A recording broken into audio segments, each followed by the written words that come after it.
البدع والأهواء، أهل البدع العقائدية وأهل البدع السياسية. نقول بيننا وبينكم السلف، بيننا وبينكم الكتب، كان فيقول البدع بيننا وبينكم. Bismillahirrahmanirrahim. Alhamdulillahilladzi arsala rasulahu bil huda wa dinil haq liyudhhirahu 'alad dini kullihi wa kafaa billahi shahida. Wa ashhadu an la ilaha illallah wahdahu la syarika lah iqraran bihi wa tauhida. Wa ashhadu anna Muhammadan 'abduhu wa rasuluh sallallahu alaihi wa ala alihi wa sallama tasliman mazida la nabiyya ba'dah. Ikhwani fillah hafizakumullah jami'an wa ra'akum. Kita lanjutkan pembahasan kita dari kitab tafsir Al-Muyassar, At-Tafsir Al-Muyassar yang dikumpulkan oleh sekumpulan para ulama asabahumullah, yang mereka sudah mensyaratkan dalam mukaddimahnya atau dalam pembukaannya bahwasanya tafsir ini berdasarkan manhaj Ahlus Sunnah wal Jamaah, kosong daripada tahrif, pengubahan makna dari zahir lafadznya, kosong dari perkara-perkara yang mengandung unsur barakallahu fikum mengubah atau mengurangi dan semisalnya. Oleh karena itu barakallahu fikum hafizakumullah, mudah untuk dipahami dan juga mudah untuk diterjemahkan, serta barakallahu fikum mudah untuk dibaca. Karena memang sesuai dengan apa yang dinamakan di sini at-tafsir al-muyassar, yaitu penafsiran yang sudah dipermudah. Barakallahu fikum. Sekarang kita memasuki ayat yang selanjutnya. Setelah Nabi Ibrahim alaihissalam dan juga Nabi Ismail alaihissalam, mereka berdua membangun Ka'bah, meninggikan pondasi-pondasi Ka'bah, barakallahu fikum, kemudian mereka berdoa kepada Allah Subhanahu wa taala. Sekarang pun masih lanjutan daripada doa mereka berdua. Yaitu firman Allah Subhanahu wa taala ayat yang ke-129 dari surat Al-Baqarah. Allah Subhanahu wa taala mengisahkan tentang mereka, Rabbana wab'ats fihim rasulan minhum yatlu 'alaihim ayatika wa yu'allimuhumul kitaba wal hikmah wa yuzakkihim innaka antal azizul hakim. Ayat yang sangat mulia ini, bagaimana Nabi Ibrahim alaihissalam berdoa kepada Allah Subhanahu wa taala agar mewujudkan dari keturunan beliau alaihissalam seorang nabi dan rasul. Dari keturunan Nabi Ismail alaihissalam, barakallahu fikum, nabi dan rasul. Di antaranya adalah Nabi kita Muhammad sallallahu alaihi wa ala alihi wasallam, nabi akhir zaman, nabi penutup para nabi yang ada, dan juga rasul penutup para rasul-rasul yang ada. Barakallahu fikum. Maka Muhammadun aba ahadin min rijalikum walakin Rasulullah wa khataman nabiyyin.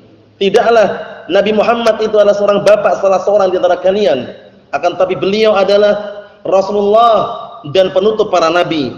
Kemudian Rasulullah juga mengatakan la nabiyya ba'di, tidak ada nabi lagi setelahku. Oleh karena itu barang siapa yang mengaku sebagai nabi setelah wafatnya Rasulullah sallallahu alaihi wasallam, maka orang tersebut adalah kadzdzab, pendusta. Barakallahu fikum. Mulai kisah daripada Musailimah al-Kadzdzab yang waktu itu mengaku sebagai nabi, kemudian terjadi peperangan yang sangat besar, yaitu peperangan yang dikenal dengan Yaumul Yamamah. Banyak dari kalangan sahabat yang terbunuh waktu itu. Barakallahu fikum. Di antaranya sahabiyun jalil Tsabit bin Qais radhiyallahu anhu terbunuh di medan peperangan tersebut. Namun barakallahu fikum, itu merupakan sunnatullah jalla wa ala, ketetapan Allah Subhanahu wa taala melalui lisan Rasulullah sallallahu alaihi wa ala alihi wasallam. Rasulullah telah bersabda jauh-jauh sebelum meninggal. Rasulullah mengatakan bahwasanya akan datang nanti setelah aku meninggal nanti salasuna kadzdzabun, 30 mereka semuanya pendusta, kullu wahidin minhum yad'i annahu nabi. Masing-masing salah seorang di antara 30 tersebut, barakallahu fikum, atau masing-masing 30 orang tersebut, pendusta tersebut mengaku sebagai nabi. Au kama qala Nabi sallallahu alaihi wa ala alihi wasallam. Dan inilah keadaan akhir zaman, barakallahu fikum. Ikhwani fillah, keadaan di akhir zaman yang sekarang banyak yang namanya taklibul haqaiq, memutarbalikkan fakta, yang halal jadi haram, yang haram jadi halal, yang hak seakan-akan nampak batil, yang batil seakan-akan nampak hak. Karena apa? Karena banyaknya para ulama Ar-Rabbaniyin, Ahlussunnah wal Jamaah yang sudah diwafatkan oleh Allah Subhanahu wa taala, dan juga banyak dari kalangan Ar-Ruwaibidah. Ar-Ruwaibidah itu adalah ar-rajulu tafih yatakallam fi amril 'ammah. Lelaki bodoh, dia tidak punya ilmu namun berbicara barakallahu fikum mengenai kepentingan umum. Nah, sebagaimana datang dalam hadis yang sahih, hadis Rasulullah sallallahu alaihi wa ala alihi wasallam, Rasulullah mengatakan bahwasannya akan datang nanti tahun-tahun yang banyak dengan penipuan. Yusaddiqu fiha al-kadhib, wa yukadzdzab fiha as-sadiq, atau yusaddaq fiha al-kadhib, wa yukadzdzab fiha as-sadiq, dan semisalnya didustakan orang yang jujur kemudian dibenarkan orang yang dusta. Barakallahu fikum. Kemudian di akhir hadis Rasulullah mengatakan wa yatakallam fiha ar-ruwaibidah. Dan di tahun-tahun tersebut ada ruwaibidah yang berkata. Kemudian sebagian para sahabat berkata, "Ya Rasulullah," bertanya mereka, "Ya Rasulullah, wa man ruwaibidah?" Siapa itu ruwaibidah wahai Rasulullah? Rasulullah mengatakan ar-rajulu tafih yatakallam fi amril 'ammah. Lelaki bodoh yang dia itu berbicara kepentingan mengenai kepentingan umum, menghalalkan sesuatu yang haram, mengharamkan sesuatu yang halal, kemudian juga memutarbalikkan fakta. Yang halal seakan-akan terpandang haram, yang haram seakan-akan terpandang halal, yang hak seakan-akan nampak batil, yang batil seakan-akan nampak al-haq, seperti itu. Allahul musta'an. Itulah yang dikenal dengan ar-ruwaibidah. Dan juga di akhir zaman sekarang barakallahu fikum, kalau kita saksikan banyak orang yang terkena penyakit al-wahn. Kalau sudah terkena penyakit wahn ini, hati-hati barakallahu fikum. Karena manusia manakala sudah terkena virus yang namanya virus al-wahn ini, akan lemah kaum muslimin, dan orang kufar akan semakin bangkit dan semangat untuk berupaya menghancurkan kaum muslimin. Sebagaimana datang dalam hadis yang sahih, Rasulullah menyatakan, barakallahu fikum, dalam hadis tersebut bahwasannya barakallahu fikum, Allah Subhanahu wa taala telah menancapkan di hati-hati kalian al-wahn. Sehingga pada asalnya segerombolan atau sekelompok dari kalangan kufar, orang kufar, mereka sudah berupaya untuk berkumpul untuk menghancurkan kalian. Sebagaimana berkumpulnya orang-orang yang berada di sekeliling nampan atau makanan. Jadi mereka begitu datang makan langsung segera. Barakallahu fikum. Kemudian di situ Rasulullah sallallahu alaihi wasallam menyatakan, barakallahu fikum, dan Allah Subhanahu wa taala telah menancapkan, meletakkan pada hati-hati kalian al-wahn. Kemudian para sahabat bertanya, "Ya Rasulullah, wa mal wahn ya Rasulullah?" Apa itu wahn wahai Rasulullah? Penyakit wahn apa? Rasulullah mengatakan hubbud dunya wa karahiyatul maut. Cinta dunia dan benci kematian. Enggak suka mati. Jihad pun enggak mau, pengennya mau hidup terus. Dan cinta, ambisi dengan dunia itu penyakit wahn. Itulah yang membuat kaum muslimin lemah. Paham ya? Sekarang kalau kita saksikan ya, seharusnya pejabat atau aparat-aparat negara, mereka yang memiliki kekuatan, seharusnya perjudian, perzinaan, kemudian juga pelacuran di mana-mana, seharusnya mereka yang menghentikan. Ya enggak? Karena mereka punya kekuatan. Namun kenapa kok mereka lemah dan orang kufar semakin banyak merasuk dan juga barakallahu fikum menghancurkan kaum muslimin, membuat kaum muslimin lemah karena wahn tadi, cinta dunia. Betapa banyak kalau kita saksikan dari kalangan barakallahu fikum petinggi-petinggi negara, pejabat-pejabat, kemudian juga dari kalangan barakallahu fikum aparat-aparat negara, wafaqahumullah, semoga Allah Taala berikan taufik kepada mereka. Nasallahu an yahdiyahum, semoga Allah Taala berikan hidayah kepada mereka. Mereka cinta dunia sehingga mereka menerima suapan. Awal mulanya kalau seandainya mereka berani menghentikan, bisa menghentikan perjudian, bisa, senjata ada. Paham ya? Menghentikan perzinaan atau pelacuran segera bisa, senjata ada. Namun kenapa kok lemah barakallahu fikum? Wahn, cinta dunia. Jadi mereka menerima suapan, mau menghentikan disuap dengan uang, terima uangnya. Paham ya? Akhirnya enggak jadi menghentikan. Ini banyak terjadi seperti itu ya. Barakallahu fikum. Oleh karena itu kita berhati-hati. Nabi Ibrahim alaihissalam berdoa kepada Allah Subhanahu wa taala agar dari keturunan-keturunan nanti itu ada seorang nabi dan rasul yang mengajarkan ayat-ayat Allah Subhanahu wa taala dan mengajarkan as-sunnah. Kita lihat sini, Rabbana wahai Rabb kami, wab'ats fihim, utuslah fihim pada keturunan-keturunan kami, itu keturunan Nabi Ibrahim alaihissalam dari umat ini, maksudnya keturunan dari umat tersebut, rasulan seorang rasul dari kalangan mereka, yatlu alaihim, yang membacakan kepada mereka ayatika, ayat-ayatmu, wa yu'allimuhumul kitab wal hikmah, dan mengajarkan kepada mereka alkitab itu Al-Qur'an, wal hikmah itu as-sunnah. Al-hikmah di sini maknanya adalah as-sunnah. Karena terkadang al-hikmah itu maknanya wad'u syai' fi mawdhi'ihi, paham ya? Nah, terkadang al-hikmah maknanya adalah as-sunnah. Seperti firman Allah Subhanahu wa taala, "Ud'u ila sabili rabbika bil hikmah." Itu bukan as-sunnah maknanya. Serulah, berdakwahlah kalian di jalan Allah Subhanahu wa taala dengan hikmah. Nah, apakah hikmah di situ maknanya as-sunnah? Bukan. Maknanya adalah dengan cara wad'u syai' fi mawdhi'ihi. Meletakkan sesuatu pada tempatnya, mengetahui keadaan mad'u yang didakwai, apakah pemula atau orang yang sudah lama belajar, orang awam atau orang sudah ngaji, harus tahu seperti itu agar tidak terjadi perkara yang tidak diinginkan. Paham ya? Semuanya diletakkan di tempatnya. Nah, hikmah di sini maknanya bukan itu. Hikmah di sini maknanya apa? As-sunnah. Nah, paham itu ya? Karena terkadang maknanya al-kitab wal hikmah berarti al-kitab was sunnah maknanya. Paham ya? Nah, kemudian al-hikmah terkadang maknanya syariat dan semisalnya. Tergantung dengan siyak dan juga konteksnya. Na'am, barakallahu fikum. Karena Rasulullah sallallahu alaihi wa ala alihi wasallam, na'am barakallahu fikum, diberi oleh Allah Subhanahu wa taala Al-Qur'an dan juga yang semisalnya bersamanya. Ya, ala inni utitul Qur'ana wa mislahu ma'ah. Ketahuilah sesungguhnya aku diberikan padaku Al-Qur'an dan yang semisalnya bersamanya yaitu as-sunnah. Na'am barakallahu fikum. Kita lihat sini. Wa yuzakkihim, dan akan bisa mensucikan mereka dalam artian mensucikan dari kotoran-kotoran kesyirikan dan semisalnya. Na'am barakallahu fikum, innaka antal azizul hakim, sesungguhnya engkau adalah zat yang maha perkasa dan maha bijaksana. Qala al-mufassirun asabahumullah, rabbana wab'ats fi hadhil ummah rasulan min dzurriyyati Ismaila. Wahai Rabb kami, utuslah, bangkitkanlah fi hadhil ummah, pada umat ini seorang rasul dari keturunan Nabi Ismail alaihissalam, yatlu alaihim ayatika wa yu'allimuhumul qur'ana was sunnah. Nah, tadi al-hikmah itu maknanya apa? As-sunnah. Naam.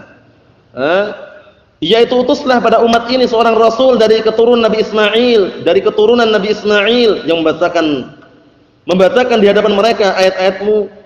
Naam, dan juga mengajarkan kepada mereka Al-Qur'an dan As-Sunnah, wa yutahhiruhum minasyirki wa su'al akhlaq, dan mensucikan mereka dari kesyirikan serta wa su'il akhlaq, jeleknya akhlak. Karena apa? Karena memang Rasulullah diutus untuk menyempurnakan akhlak yang mulia. Sebagaimana sabda beliau sallallahu alaihi wasallam, "Innama bu'istu liutammima makarimal akhlaq." Hanya saja aku diutus untuk menyempurnakan akhlak yang mulia. Suatu ketika Aisyah ummul mukminin ditanya tentang mengenai akhlaknya Rasulullah, apa jawabannya? Wa kana khuluquhul Qur'an. Dahulu akhlak Rasulullah Al-Qur'an. Karena yang benar-benar Rasulullah menerapkan apa yang ada dalam Al-Qur'an itu loh. Na'am barakallahu fikum. Jadi, na'am, Rasulullah sallallahu alaihi wasallam adalah jurwah, panutan, tauladan, qudwah dalam berkaitan masalah akhlak. Namun walaupun demikian barakallahu fikum, akhlak ini memang penting sekali dan dibutuhkan oleh kaum muslimin, terutama ahlus sunnah wal jamaah. Nah, jangan sampai kita paham akidah, paham manhaj, paham yang lainnya, fikih, usul dan misalnya, tapi enggak punya adab, enggak punya akhlak. Ini juga keliru. Paham ya? Akhlak dan adab penting. Nah, barakallahu fikum, dalam artian apa? Dengan adanya akhlak dan adab itu dia akan bisa meletakkan sesuatu pada tempatnya. Nah, paham ya? Jangan cuma mengandalkan yang penting akidahnya, tauhid saja. Adab akhlak itu terakhir. Semuanya penting barakallahu fikum. Kalau bisa diimbangi, semuanya juga dipelajari. Akhlak, adab, kemudian bagaimana dalam bermuamalah dengan masyarakat. Karena sebagian kaum muslimin tinggal bersama masyarakat, sebagian mereka tinggal di lingkungan pondok, harus bisa meletakkan sesuatu pada tempatnya. Yang syariat diambil, yang adat manakala menyelisih syariat ditinggalkan. Yang adat manakala menyelisih syariat ditinggalkan. Namun kalau adat istiadat tidak bertentangan dengan syariat, kembali ke hukum asal apa? Diperbolehkan. Ya kan? Nah, barakallahu fikum, wal aslu fi adatinal ibahah hatta yadi'a sariful ibahah. Hukum asal daripada ibadah kita, hukum asal daripada adat istiadat itu diperbolehkan sampai datang dalil yang melarangnya. Paham ya? Nah, malingkan dari pembolehan tersebut. Itu sudah kaidah yang sudah sering kita jumpai ya. Dua kaidah yang harus diingat-ingat. Kaidah dalam masalah ibadah apa? Al-asl fil ibadah mahdur. Hukum asal dalam masalah ibadah dilarang hingga datang dalil yang mensyariatkannya. Paham ya? Untuk masalah adat istiadat bagaimana? Hukum asal adat istiadat boleh-boleh saja hingga datang dalil yang mengharamkannya. Paham ya? Misalkan ada Nah, barakallahu fikum, orang ini adatnya sini kalau orang sudah meninggal dunia itu adatnya nanti 3 hari itu ada tahlilan. Nah, kemudian adatnya juga kalau sudah 1000 hari ya diperingati, ya kan? Terus bagaimana ini? Apakah kita mengikuti adat atau enggak? Kita katakan datang dalil yang menyelisih hal tersebut, yaitu perkara tersebut perkara bid'ah, perkara muhdats yang diharamkan. Berarti apa? Berarti adat manakala berseberangan dengan syariat, nah datang dalil yang mengharamkannya, tinggalkan adat, ambil syariat. Paham ya? Karena kalau seandainya adat istiadat berseberangan dengan syariat kok dia malah mengedepankan adat, dikhawatirkan dia akan rusak dan bidat. Paham ya? Jadi hati-hati barakallahu fikum, untuk masalah adat istiadat ini perlu diperhatikan, karena yang kita ikuti bukan mayoritas manusia tapi dalilnya yang kita ikuti. Nah, kalau kita ikuti kebanyakan manusia apa kemarin? Ayatnya bagaimana? Sesat. Karena manusia itu kebanyakan mereka mengikuti prasangka, sangkaan-sangkaan, dugaan-dugaan. Nah, barakallahu fikum, itu kebanyakannya ya. Sebagaimana firman Allah Subhanahu wa taala di dalam Al-Qur'anul Karim, "Nam wa in tuti' aktsara man fil ardi yudilluka an sabilillah." Naam. Kemudian iyattabi'una illa dzann wa inhum illa apa? Wa inhum illa apa? Yadhunnun. Nah, barakallahu fikum. Tidaklah mereka, jika engkau mengikuti jejak-jejak mereka, kebanyakan manusia, mayoritas manusia, niscaya mereka akan menyesatkan dirimu dari jalan Allah Subhanahu wa taala. Kenapa? Dikarenakan mereka tidaklah mengikuti kecuali prasangka dan dugaan saja. Naam. Wa inhum illa yadhunnun, dan tidaklah ada pada mereka kecuali sangkaan dan dugaan saja. Jadi ilmu untuk yakin itu bagi mereka yang tentunya jauh daripada ilmu agama yang benar itu jarang sekali. Nah, mereka seringnya mengandalkan istihsanat. Istihsanat itu menganggap perkara itu baik, intinya baik, seperti ini, yang penting baik, dan misalnya tidak memandang itu dalilnya ada enggak, itu loh. Paham ya? Kalau kita bukan itu, walaupun itu kelihatannya nampaknya baik dan bagus, tapi enggak ada syariat, tinggalkan. Paham ya? Tahlilan bagus enggak? Tahlilan itu bagus, dohirnya bagus, la ilaha illallah, la ilaha illallah. Tapi kalau dengan ritual itu dikhususkan, misalkan setelah orang meninggal dunia 3 hari setelahnya, tahlilan sekian kali, kemudian 1000 kali misalnya. Nah, kita apa? Walaupun nampaknya bagus, kita tinggalkan karena bertentangan dengan syariat. Paham soal ini ya?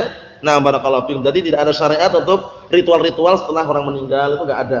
Nah, tahlilan misalnya, bukan maknanya Ahlus Sunnah enggak tahlilan, Ahlus Sunnah tahlilan terus. Paham ya? Paham ya? Tapi tahlilannya apa? Tidak seperti apa yang mereka lakukan, tapi sesuai dengan dalil Al-Qur'an dan As-Sunnah. Setelah salat tahlilan, ada enggak lafaz tahlil situ? Setelah salat zikir-zikir? Ada. Nah, barakallahu fikum, seperti itu. Bukan maknanya itu Al-Sunnah itu enggak pernah tahlilan, siapa yang bilang? Bohong dia. Paham ya? Tahlilan terus insyaallah taala ya. Nah, barakallahu fikum, ketika barakallahu fikum di dalam salat juga ada tahlilnya, ya enggak? Kemudian setelah salat juga ada tahlilnya. Tahlilnya lafaz la ilaha illallah. Tapi kan enggak harus seperti mereka 1000 kali. Wah, semuanya yang sini, yang bagian sini an-nafyu, sini isbat. La ilaha illallah, la ilaha illallah. Nah, ya kan? Awal mulanya dulu masih sempurna dulu. Masih la ilaha illallah bareng-bareng, nah sudah malam-malam itu udah agak ngantuk. Yang sini la ilaha illallah. Lama-lama hu. Paham ya? Ini sudah ceritakan bukan dari kami ya, ceritanya banyak dari kalangan para ulama mutaqaddimin mengisahkan tentang keadaan mereka. Nah, bahwasanya mereka menganggap hu itu adalah nama Allah Subhanahu wa taala. Mereka berdalilkan apa kemarin? Wa ma ya'lamu junuda rabbika illa hu. Nah itu. Berarti hu ini Allah taala katanya. Ini buktinya mana? Dalilnya ada kata mereka. Mana dalilnya? Wa ma ya'lamu junuda rabbika illa hu. Tidak ada yang mengetahui tentara Rabbmu kecuali hu, kecuali huwa, kecuali dia. Benar huwa ini kembali kepada Allah taala, tapi huwa itu sendiri bukan nama Allah Subhanahu wa taala gitu loh. Paham ya? Nah, mereka banyak alasan. Awal masih semangat, awal-awal tidak habis minum teh, semangat, masih semua masih nafiul isbat semuanya. La ilaha illallah, la ilaha. Lama-lama ini la ilaha illallah, la ilaha illallah. Yang ini nafi, ini isbat. Lama-lama tinggal bilang semuanya. Hu. Nah, ini masih pertanyakan, huwa kan dia. Nah, dia itu ada atau enggak ada itu loh. Ya enggak? Dia. Artinya dia itu ada atau enggak ada? Ya enggak? Masih ada kemungkinan. Oleh karena itu memang disayangkan ya, barakallahu fikum, disayangkan saudara-saudara kita kaum muslimin yang mungkin di antara mereka terjerat dalam kegelapan, bid'ah dan semisalnya. Wal'iyadzubillah, sallallahu an yahdiyahum. Kita lanjutkan di sini barakallahu fikum. Jadi Nabi Ibrahim alaihissalam berdoa kepada Allah Subhanahu wa taala agar menjadikan dari keturunan Nabi Ismail alaihissalam itu seorang rasul yang membacakan ayat-ayat Allah Subhanahu wa taala dan mengajarkan kepada mereka Al-Qur'an dan As-Sunnah. Wa yutahhiruhum minasyirki wa su'il akhlaq, dan mensucikan mereka dari kesyirikan serta jeleknya akhlak. Ini menunjukkan hati itu selamat. Hati yang selamat itulah hati yang kosong daripada kesyirikan. Paham ya? Nah, barakallahu fikum sebagaimana diungkapkan oleh Imam Asy-Syaukani. Al-Imam Asy-Syaukani rahimatullah alaih dalam kitab Fathul Qadir ketika beliau menjelaskan firman Allah Subhanahu wa taala, "Illa man atallaha biqalbin salim." Kecuali orang yang akan datang di hadapan Allah Subhanahu wa taala dengan hati yang selamat. Beliau jelaskan al-qalbu as-salim huwa as-salim minasyirki, al-khali minal bid'ati, al-mutmainnu ila sunnah. Kata beliau. Paham ya? Al-qalbu as-salim, hati yang selamat, kata beliau apa? As-salim minasyirki, selamat dari kesyirikan. Al-khali minal bid'ati, kosong dari kebid'ahan. Al-mutmainnu ila sunnah, condong tenang dengan as-sunnah, itu hati yang selamat. Nah, barakallahu fikum. Oleh karena itu, Nabi Ibrahim alaihissalam berdoa, sucikanlah mereka dari kesyirikan dan jelek akhlak dan dari kejelekan akhlak. Innaka antal azizul ladzi la yamtani alaihi syai'. Sesungguhnya engkau adalah zat yang maha perkasa, tidak ada satupun yang bisa menghalangi dirimu. Naam, al-hakimul ladzi yad'ul asya' fi mawadhi'aha. Engkau adalah zat yang maha bijaksana yang meletakkan segala sesuatu pada tempatnya masing-masing. Enggak pernah yang namanya Allah Subhanahu wa taala dalam artian kalau kita telusuri bagaimana penciptaan makhluk-makhluknya, mulai dari hewannya, bagaimana pernah enggak didengar atau lihat ayam itu kepalanya kambing? Pernah? Enggak pernah kan? Itu menunjukkan hikmahnya, bijaksananya Allah Subhanahu wa taala ya, dalam penciptaan sempurna, dalam artian bagaimana meletakkan pada tempatnya, bijaksana. Apa itu ya? Nah, kambing ya kepala kambing. Paham ya? Ayam ya kepala ayam. Coba kalau misalkan ayam kepalanya kambing, mungkin jadi tontonan ya. Karena apa? Karena seperti itu bisa dikatakan aneh, tapi kan kita katakan apa? Semuanya Allah Ta'ala menciptakan dan meletakkan pada tempat-tempatnya ini, Masya Allah. Al-Hakimu alladhi yada'ul asya' fi mawadhi'aha. Zat yang maha bijaksana yang meletakkan segala sesuatu pada tempat-tempatnya. Manusia saja ya, itu kalau dibahas mengenai manusia mulai dari ujung rambut sampai ujung kaki, itu mungkin nggak selesai dalam setengah jam atau lebih. Tapi nggak perlu ya, cukup satu sebagai tanda kebesaran Allah Subhanahu wa taala. Kenapa Allah Subhanahu wa taala meletakkan telinga kanan dan kiri? Abu Arif jawab. Kenapa Allah Taala meletakkan telinga itu kanan dan kiri? Kok enggak depan belakang? Karena kebijaksanaan Allah Subhanahu wa taala. Coba kalau tangan kanan depan dan belakang, mungkin manusia itu bentuknya pun juga tidak sempurna atau dianggap jelek. Kemudian yang kedua, hidung. Hidung itu kenapa lubangnya kok menghadap ke arah bawah, Pak? Itu juga dibahas, disebutkan sebagian dalam kitab-kitab mengenai apa? Mengenai barakallahu fikum bagaimana barakallahu hikmahnya Allah Subhanahu wa taala dalam menciptakan manusia. Hidung itu lubangnya memang dihadapkan ke bawah karena kalau seandainya misalkan ke arah atas kenapa? Penuh, paham ya? Dan semisalnya. Kemudian di dalam hidung sendiri ada bulu-bulu, filter penyaringan. Coba kalau bulu-bulu enggak ada, mungkin debu-debu masuk. Paham ya? Oleh karena itu terkadang ada yang bersin semisalnya karena mungkin debu-debu tadi itu ya. Ewan barakallahu fikum. Telinga, di dalam telinga lubangnya enggak lurus. Seret itu enggak. Tapi lubangnya bagaimana? Mutar-mutar ya. Itu karena kalau seandainya ada hewan yang masuk itu enggak langsung kena selaput gendang. Karena selaput gendang ini peka sekali. Paham ya? Begitu tertusuk misalkan sampai lubang bisa tuli. Paham itu ya? Oleh karena itu memang semuanya ada hikmah di balik itu, di balik penciptaan manusia dan juga ciptaan-ciptaan yang lainnya. Yang jelas diletakkan pada tempatnya. Bagaimana Allah Subhanahu wa taala menciptakan dan mengatur bulan serta matahari, siang dan malam enggak pernah tabrakan. Begitu tentang siang hilang malam, begitu tentang malam hilang siang. Itu silih berganti, menunjukkan apa? Kebesaran Allah Subhanahu wa taala. Barakallahu fikum wa hafizakumullah. Cukup sekian dulu yang sampaikan, semoga bermanfaat bagi kita semuanya. Adapun berikutnya insyaallah taala kita tunda pada pertemuan yang selanjutnya. Subhanakallahumma bihamdik asyhadu an la ilaha illa anta astaghfiruka wa atubu ilaik. Walhamdulillahirabbil alamin.